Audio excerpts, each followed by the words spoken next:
अभिवादन स्वीकार कीजिए ब्रजेश मिश्रा का और आप देखना शुरू कर चुके हैं द डिबेट। बहनों भाइयों, ऑपरेशन सिंदूर के बाद अब आगे क्या? भारत सरकार ने आज बहुत स्पष्टता के साथ पाकिस्तान को साफ संदेश दिया है कि अगर आतंकवाद दोहराने की दोबारा कोशिश हुई तो ऑपरेशन सिंदूर का पार्ट 2 शुरू करने में एक भी सेकंड का वक्त भारत नहीं लगाएगा और कठोर कार्रवाई के लिए बिल्कुल तैयार है। अब ऑपरेशन सिंदूर भारत के लिए न्यू नॉर्मल होगा और पाकिस्तान में आतंकवाद के ठिकानों को बर्बाद करने में भारत कोई कोर कसर बाकी नहीं छोड़ेगा। तमाम इंटरनेशनल डेवलपमेंट्स के बाद अब ऑपरेशन सिंदूर के आगे क्या होगा? क्या ये आतंकवाद पर हमारा निर्णायक वार है या फिर हमारा कूटनीतिक संदेश? आज की चर्चा इसी विषय पर। बहनों भाइयों, भारत ने पाकिस्तान को बहुत ही करारा जवाब दिया है। भारत के प्रधानमंत्री नरेंद्र मोदी आज आदमपुर एयरबेस पर पहुंचकर उन्होंने सबको चौंका दिया, जिसके बारे में पाकिस्तान पिछले बहुत दिनों से ये प्रोपेगेंडा कर रहा था कि आदमपुर एयरबेस को उसने निशाना बनाया है और वो ऑपरेशनल नहीं है। भारत के एयरबेस पर पाकिस्तान के अटैक करने की फर्जी खबरें वो लगातार अपने मीडिया में प्रोपोगेट कर रहा था। तो आज प्रधानमंत्री नरेंद्र मोदी ने आदमपुर एयरबेस पर उतरकर जवानों को संबोधित करके, देश को संबोधित करके ये संदेश साफ दे दिया कि आदमपुर एयरबेस तो बिल्कुल साफ है और मिसाइल का मां भी वहां नहीं गिरा। पाकिस्तान अपने झूठ में बेनकाब हो गया। बहनों भाइयों, आज का दिन बहुत अहम है, रणनीतिक दृष्टिकोण से भी, सैन्य दृष्टिकोण से भी। मैं आपको वो सब बताना चाहता हूं जो अब तक भारत की मीडिया में बहुत ज्यादा जानकारी नहीं है और दुनिया के लोग, देश के लोग नहीं जानते कि दरअसल शुक्रवार की रात में क्या हुआ था। बहनों भाइयों, भारत ने पाकिस्तान के खिलाफ कार्रवाई में 90 मिनट की तबाही की वो तस्वीर लिखी है जो इतिहास में याद की जाएगी। और ये हमारी एयरफोर्स, इंडियन आर्म्ड फोर्स की और हमारे स्ट्रेटजिक वेपन्स की बहुत बड़ी सफलता है, हमारी वेपनरी की।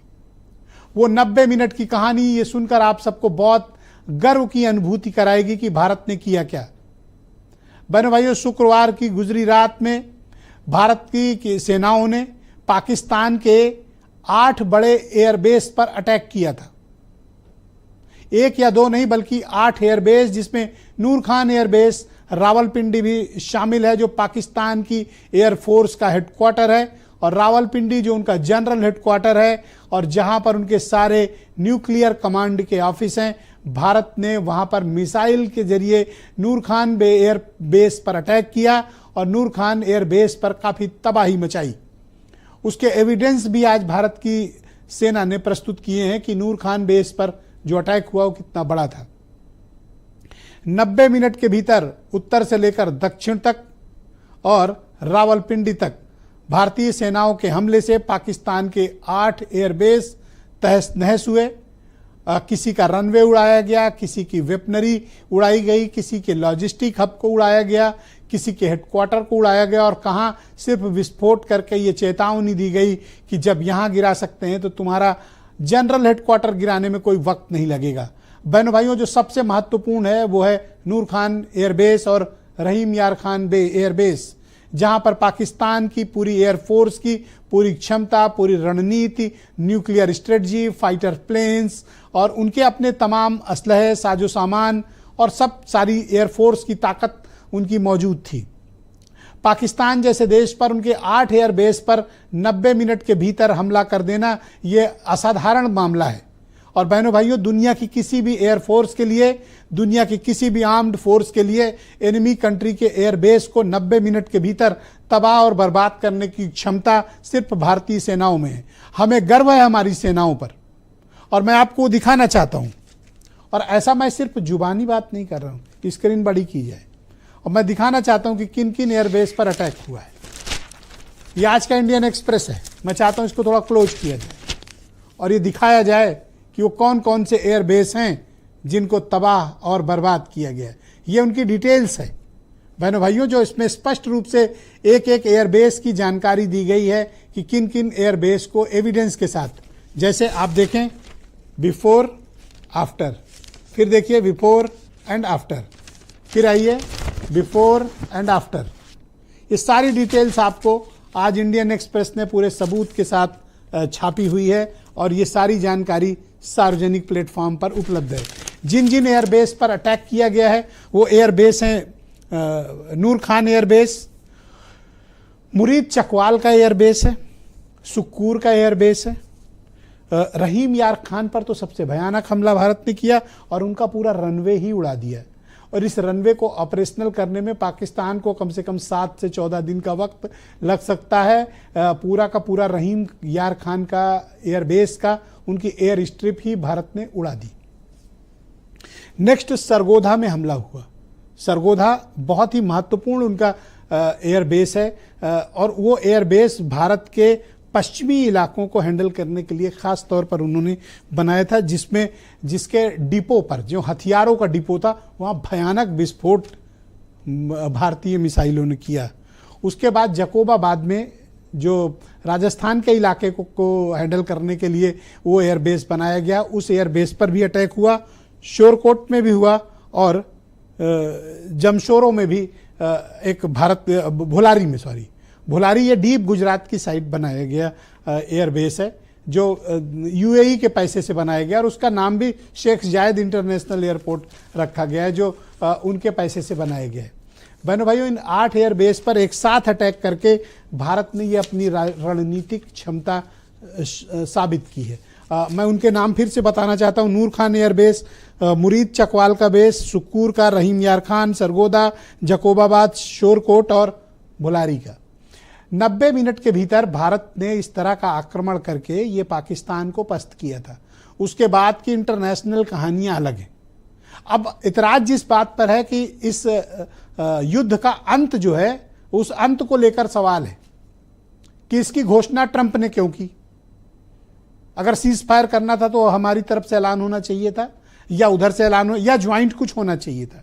जो लोगों में नाराजगी या कसक इस बात की रही कि पाकिस्तान को पूरा नहीं कुचला गया, थोड़ा रह गया, तो ये कसक है जो लोगों के मन की है। ये जन भावनाएं हैं और बहनों भाइयों, जन भावनाओं का भी आदर होना चाहिए। ये ठीक बात है कि हमारी सेनाओं को प्रधानमंत्री और भारत की हुकूमत की तरफ से पूरी छूट मिली हुई थी कि जो चाहें, जिस तरह की चाहें वो कार्रवाई कर सकते हैं, लेकिन जन भावनाएं ये कहती है कि इसका अंत हम और बेहतर तरीके से लिख सकते थे, भारत में लिख सकते थे, ना कि वाशिंगटन में। ये एक कसक है जो लोगों के मन में है। लेकिन बहनों भाइयों, भारत की सेनाओं ने 6 और 7 मई की रात 9 जो टारगेट उड़ाए थे, जिसमें हिजबुल का, लश्कर तैयबा का और जैसे मोहम्मद के हेडक्वार्टर उड़ाना कोई सामान्य बात नहीं है, असाधारण और अभूतपूर्व बहादुरी की बात है। आज तक इनको कोई छू नहीं पाया था।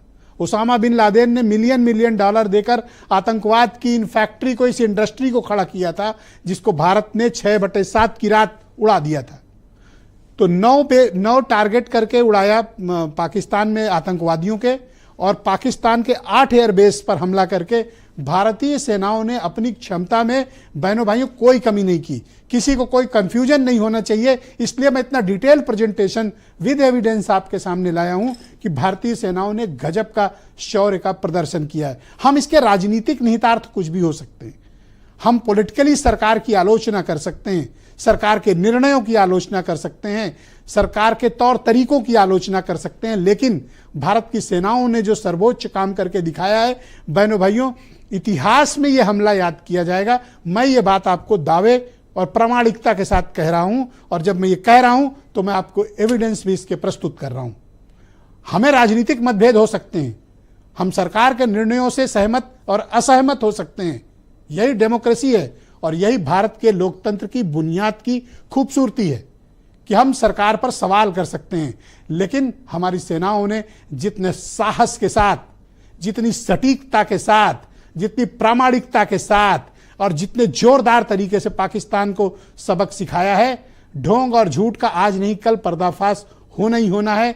पाकिस्तान एक फटा हुआ ढोल है जो स्वयं के हारने की, अपनी ही एयरबेस पर बेइज्जत होने के बाद, डिफीट खाने के बाद भी अगर कोई खुश होना चाहता है तो उसे खुश होने दीजिए, लेकिन सच्चाई छिप नहीं सकती है। एक न एक दिन ये सच्चाई दुनिया के सामने खुद पाकिस्तान के लोग और पाकिस्तान का मीडिया जब आंखों से पट्टी हटाएगा, निश्चित रूप से दिखाएगा। आज के कुछ बयान, फिर एक शानदार डिबेट।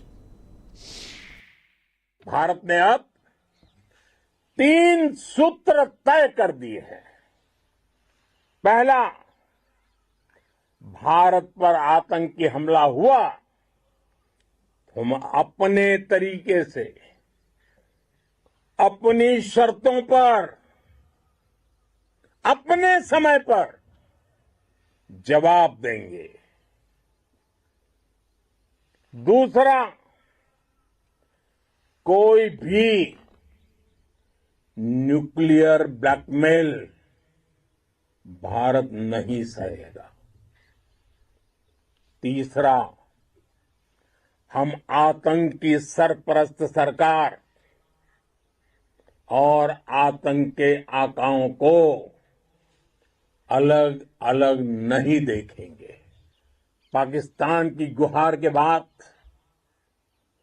भारत ने सिर्फ अपनी सैन्य कार्रवाई को स्थगित किया है। अगर पाकिस्तान ने फिर से आतंकी गतिविधि या सैन्य दुस्साहस दिखाया तो हम उसका मुंह तोड़ जवाब देंगे। हमारा लंबे अरसे से यही राष्ट्रीय पक्ष रहा है कि भारतीय केंद्र शासित प्रदेश जम्मू और कश्मीर से संबंधित किसी भी मुद्दे को भारत और पाकिस्तान को द्विपक्षीय तरीके से ही हल करना है। इस रीति में कोई बदलाव नहीं हुआ है।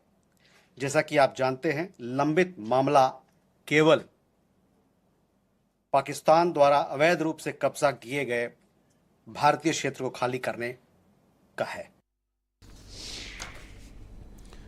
बहनों भाइयों, आज की इस परिचर्चा को आगे बढ़ाएंगे और भारतीय सेनाओं के टॉप रिटायर्ड ऑफिसर्स मेरे साथ इस कार्यक्रम में मौजूद हैं, जिसमें सबसे बड़ा नाम लेफ्टिनेंट जनरल AK सिंह साहब मेरे साथ मौजूद हैं, जो भारतीय सेना की दक्षिणी कमान के प्रमुख आर्मी कमांडर रह चुके हैं। मेरे साथ इस कार्यक्रम में हैं major general doctor Dilawar Singh, आज विशेष रूप से हमारे साथ इस कार्यक्रम में शिरकत कर चुके हैं।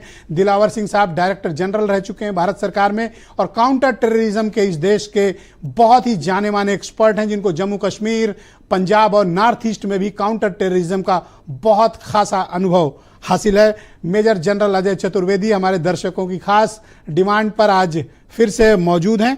मेजर जनरल SK सिंह भी हमें थोड़ी देर में ज्वाइन कर चुके हैं, हमारे साथ इस कार्यक्रम में हैं। आनंद Dubey Bharatiya Janata party ruling party के प्रवक्ता हैं और डॉक्टर उमा शंकर पांडे कांग्रेस पार्टी के प्रवक्ता। लेकिन सबसे पहले मैं कार्यक्रम की शुरुआत